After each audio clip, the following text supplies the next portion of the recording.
আসল সুফি তাহাকেই বলে যাহার দিল কিংবা কলব সর্বসময় সেই মহান আল্লাহ পাকের ইসমে আজম জিকিরে মশগুল থাকার জন্য সঠিক সক্ষম অর্জন করিয়াছে।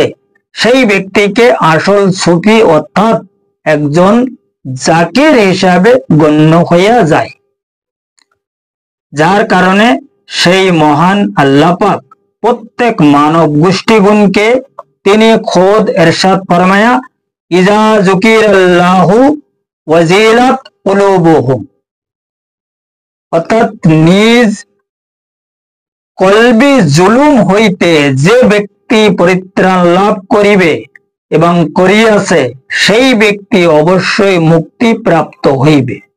ইয়া ছাড়া সেই মহান আল্লাহ পাক আরো ফরমায়া, ওয়াকাদ খাবা মান দাসাহা, ক্ষতিগ্রস্ত তাহারাই হইবে যাহারা তাহাদের নিজ আত্মা অর্থাৎ রুহুকে সঠিক পবিত্র করার জন্য সক্ষম হইতে পারে নাই, অর্থাৎ যাহারা জীবাত্মার প্রতারণায় আবদ্ধ হইয়া নিজ নফসের গোলামির জন্য সর্বসময় ব্যস্ত থাকিয়া সেই মহান আল্লাহ পাকের বিধিবিধানকে সঠিকভাবে ভুলিয়া গিয়াছে, তাহারা অবশ্যই ক্ষতিগ্রস্ত হইয়া যাইবে। যার কারণে সেই মহান নবী পাক সাল্লাল্লাহু সাল্লাম তাহার সেই মহাপবিত্র জবান মোবারকে তিনি দুনিয়ার প্রত্যেক মানব গোষ্ঠীগণকে সঠিক রুহানি তালিম অনুযায়ী সঠিক মুক্তির প্রমাণ সহ এক হাদিসে এরশাদে গ্রামীণ ফরমায়া, ওয়াদ আদা ইকা নফসি কাল্লাতি বাইনা জানবাইকা, অর্থাৎ সরকার দু আলম ফরমায়া, প্রত্যেক ব্যক্তির সমস্ত শত্রু হইতে সবচেয়ে বড় শত্রু হইল তাহার নিজ দেহকৃত লতিফায় নফস, যাহা প্রত্যেক মানব দেহর দুই পার্শ্ব দেশের মধ্যস্থানে উপস্থিত রইয়াছে। সে সবসময় জন্য চেষ্টায় আছে মানব গোষ্ঠীকে বিপদগামী করাইবার জন্য। এই নফসের প্রতারণা হইতে যে ব্যক্তি পরিত্রাণ লাভ করিতে সক্ষম হইয়াছে, সেই ব্যক্তি কেবল মুক্তি লাভ করিবে, কারণ তিনি আরো ফরমায়া, কাদা ফালাহা মান তাযাক্কা, এই জাক্কা মানে পবিত্র।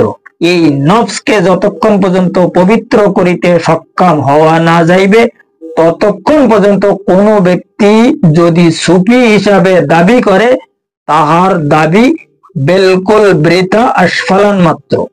কারণ নফসের যে পরিকল্পনা, এটাকে বোঝার জন্য প্রথমে নফসের বংশ পরিচয়কে জানতে হবে, নফসের কর্ম সম্পর্কে জানতে হবে, নফস আমাদের কোথায় অবস্থান করে এ বিষয়ে জানতে হবে, নফসের আসলে কার্যকলাপ কি এটা আমাদেরকে জানতে হবে, নফস অ্যাকচুয়ালি কে, নফসের পরিচয় কি, এসব বিষয়গুলো সর্বপ্রথমে আমাদেরকে উপলব্ধি করিতে হইবে।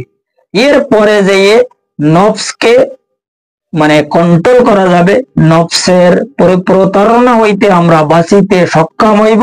নচেত আর কোনো হিসাব মতে নফসের প্রতারণা হইতে কোনো ব্যক্তি পরিত্রাণ লাভ করিতে সক্ষম মোটেও নহে। কারণ কি, নফস মানব দেহর মধ্যে এমন ভাবে মানব গোষ্ঠীগুণকে জর্জরিত করিতেছে যে ব্যাপারে কোনো ব্যক্তি খোঁজ খবর রাখি।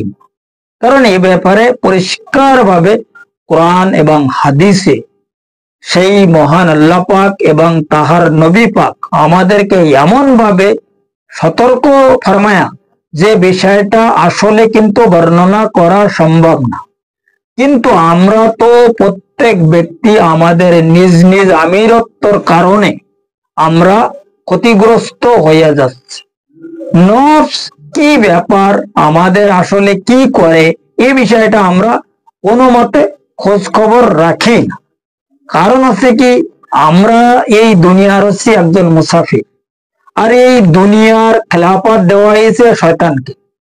আর শয়তান আমাদের সিনার উপরে 1,80,000 পর্দা লাগাইয়া লতিফায় নফসের আমাদের ভিতরে ঢুকাইতেছে, আর ওই নফস তার ইচ্ছা মতন আমাদেরকে ঘুরাইতেছে। আমরা নিজেরা যে যা করিতেছি, যে যে যা স্থানে আছি, যে প্ল্যাটফর্মে যাহারা আমরা মানে উপস্থিত আছি, আমরা সবাই মনে করিতেছি আমরা তো সঠিক জায়গায় আছি, সঠিক ইবাদত বন্দিগিরি করিতেছি। আমাদের আবার কে চিন্তা? এই চিন্তা সেই সময় মুক্তি হওয়া যাবে যখন নফসের তাজকিয়া করিয়া কলবের তাসফিয়া করা যাবে।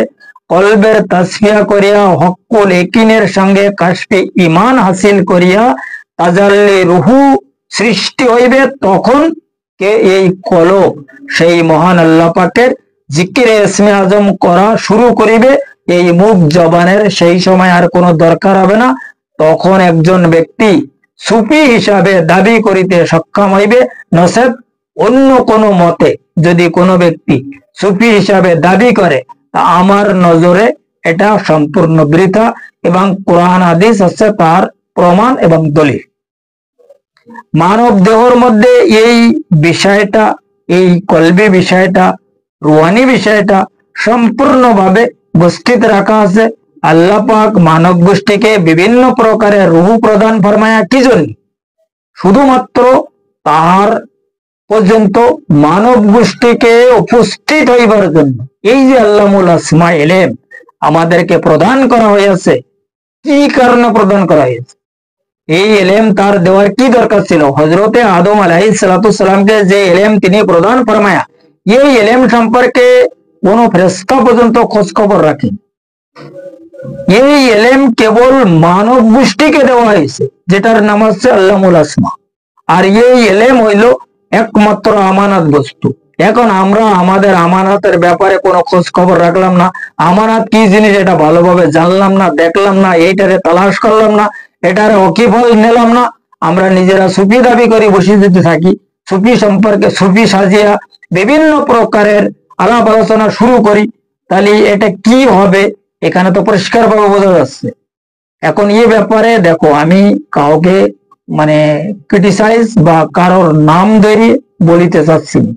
এই সুফি যে একজন ব্যক্তি সুফি হিসাবে দাবি করার জন্য যে যা যা দরকার, আমি সেই বিষয়টা আলাপ আলোচনা করিতেছি।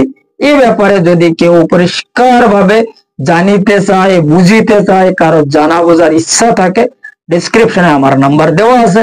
এই নাম্বারে যদি কেউ আমার সঙ্গে সম্পর্ক করে, তাদেরকে জানাইয়া বুঝাইয়া দেওয়া হইবে ইনশাআল্লাহ তাআলা। যাই হোক, আজকের আলোচনা এই পর্যন্ত রাখা হইল। আগামী পর্বে এই সুফি তত্ত্বের হিসাব সম্পর্কে আরো কিছু আলোচনা ইনশাআল্লাহ তাআলা করা হইবে। এতে কোনো রকমের সন্দেহ মতো নাই।